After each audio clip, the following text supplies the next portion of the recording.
मृत्यु इस पूरी दुनिया का इकलौता ऐसा सच है जिसे कोई टाल नहीं सकता, है ना? लेकिन जब हम अपने प्राचीन ग्रंथों को थोड़ा गहराई से खंगालते हैं तो कुछ बहुत ही रहस्यमय बातें सामने आती हैं। जैसे कि गरुड़ पुराण का एक बहुत ही सख्त नियम। इसमें साफ साफ लिखा है कि सूर्यास्त के बाद अंतिम संस्कार करना पूरी तरह से वर्जित है। मतलब सूरज ढलने के बाद चिता बिल्कुल नहीं जलाई जा सकती। आखिर ऐसा क्यों?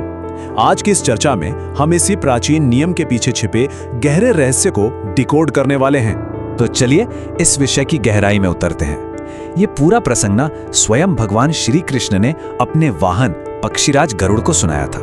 और सच कहूं तो ये सिर्फ कोई आम कहानी नहीं है, ये एक रोंगटे खड़े कर देने वाली चेतावनी है।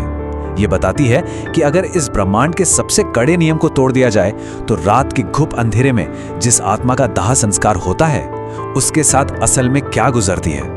बात है प्राचीन अवंती नगरी की, जिसे आज हम उज्जैन के नाम से जानते हैं। वहां देवदत्त नाम के एक बहुत ही ज्ञानी और निस्वार्थ ब्राह्मण रहते थे। उनका पूरा जीवन बस दूसरों की भलाई में ही बीता। उनका एक बेटा भी था, सोमन। सोमन अपने पिता से बहुत प्यार करता था, बेइंतहा प्यार। लेकिन उसे इन आध्यात्मिक नियमों और जीवन मृत्यु के गहरे रहस्यों का बिल्कुल भी अंदाजा नहीं था। और दुख की बात यह है कि उसका यही अंधा मोह आगे चलकर एक बहुत ही खौफनाक त्रासदी की वजह बन जाता है। अब जरा ध्यान से देखिए कि कैसे एक के बाद एक गलतियों की झड़ी लग गई। सूर्यास्त का वक्त था जब एक अचानक आई बीमारी से देवदत्त का निधन हो गया। शाम के समय नगर के जो ज्ञानी पंडित थे उन्होंने सोमन को एकदम सख्त निर्देश दिया कि भाई सूर्योदय तक शव को सुरक्षित रखना है, अंतिम संस्कार कल सुबह ही होगा। लेकिन मध्य रात्रि आते आते दुख और मोह में डूबा सोमन बुजुर्गों की हर बात को सिरे से नकार लेता है और शव को उठाकर क्षिप्रा नदी के श्मशान घाट ले जाता है। और फिर रात के उस घुप अंधेरे में वो वर्जित चिता जला दी जाती है।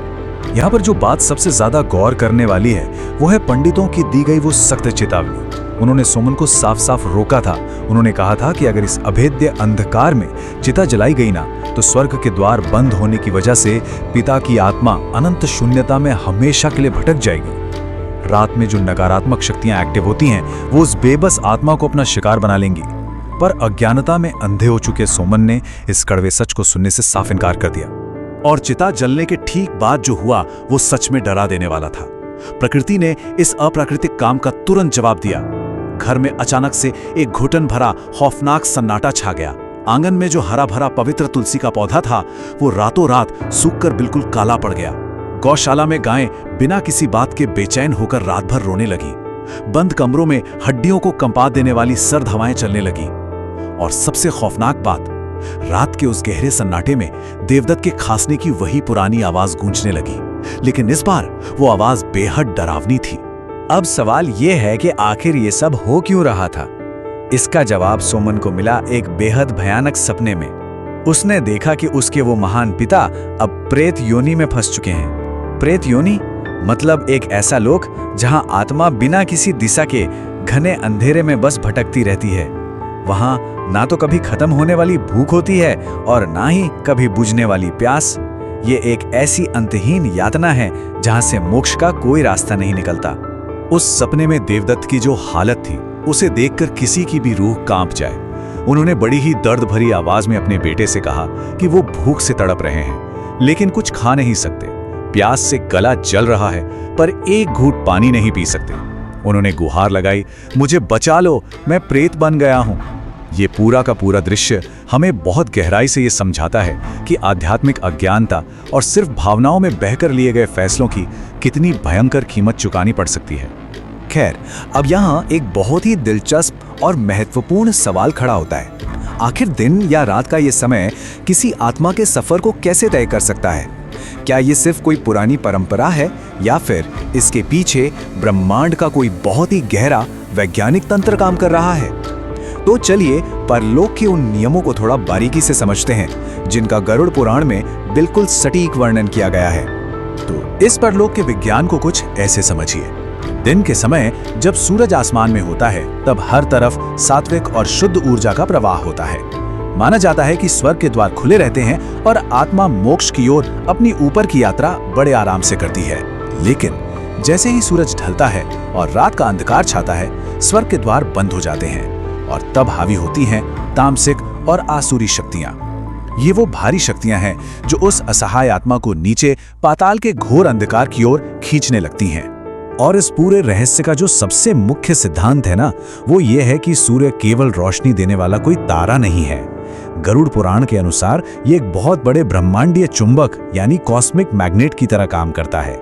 मृत्यु के बाद सूरज की किरणें ही वो सुनहरा धागा होती हैं जो सूक्ष्म आत्मा को अपनी ओर ऊपर खींचती हैं और उसे स्वर्ग तक जाने का सही रास्ता दिखाती हैं। अब सोचिए, बिना सूरज के वो आत्मा कितनी बुरी तरह से दिशाहीन हो जाएगी। जब सोमन को अपनी इस भयंकर गलती का एहसास हुआ तो नगर के ज्ञानी ब्राह्मणों ने उसे प्रायश्चित का सिर्फ एक ही रास्ता बताया, और वो था नारायण बलि। अब ध्यान दीजिएगा, ये कोई रोजमर्रा वाली साधारण पूजा नहीं है। ये सीधे भगवान विष्णु को समर्पित एक बेहद कठोर वैदिक और तांत्रिक अनुष्ठान है। ऐसा इसलिए क्योंकि प्रेत योनि के उस अभेद्य अंधकार से किसी आत्मा को खींचकर बाहर निकालने की ताकत इस पूरे ब्रह्मांड में केवल और केवल श्री हरि विष्णु के ही पास है। अपनी उस एक गलती को सुधारने के लिए सोमन को एक बहुत ही कठिन और दर्दनाक रास्ते से गुजरना पड़ा। सबसे पहले उसने नंगे पैर एक पवित्र नदी के घाट तक की लंबी तीर्थ यात्रा की। वहां कुशाघास का इस्तेमाल करके एक प्रतीकात्मक पुतला बनाया गया जिसमें उसके पिता की आत्मा का आवाहन किया गया। पूरे 3 दिन और 3 रात तक बिना अन्न जल का एक भी दाना लिए उसने कठोर उपवास रखा और भगवान विष्णु के सामने अपने पिता की मुक्ति के लिए रो रो कर प्रार्थना की। यह अनुष्ठान साफ दिखाता है कि ब्रह्मांडीय नियमों को तोड़ने का प्रायश्चित कितना भारी होता है। और फिर एक अद्भुत चमत्कार होता है। अनुष्ठान के तीसरे दिन घाट की हवा अचानक चंदन और पारिजात के फूलों की एक बहुत ही दिव्य सुगंध से महक उठती है। जितनी भी नकारात्मकता थी वो धुएं की तरह छन जाती है।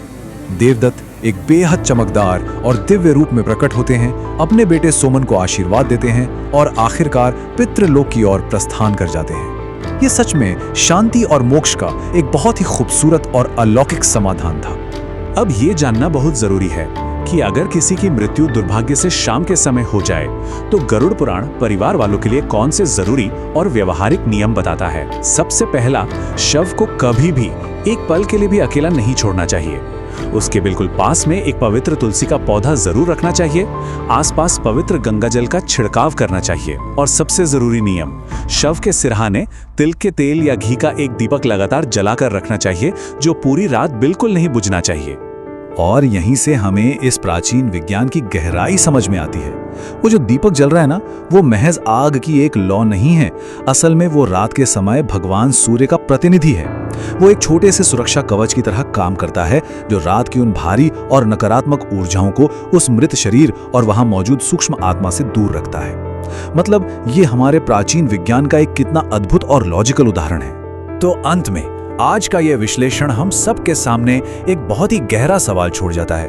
क्या हमारे ये पुराने रीति रिवाज और नियम सिर्फ कुछ अंधे अंधविश्वास हैं, या फिर ये एक बहुत ही जटिल और गहरे आध्यात्मिक विज्ञान का हिस्सा है जिन्हें इस जीवन से आगे की उस अनजान यात्रा को सुरक्षित बनाने के लिए सदियों पहले डिजाइन किया गया था? सोचने वाली बात है ना? इस विचार ने यकीनन मृत्यु और परलोक को देखने के हमारे नजरिए को एक बिल्कुल नई दिशा दी है।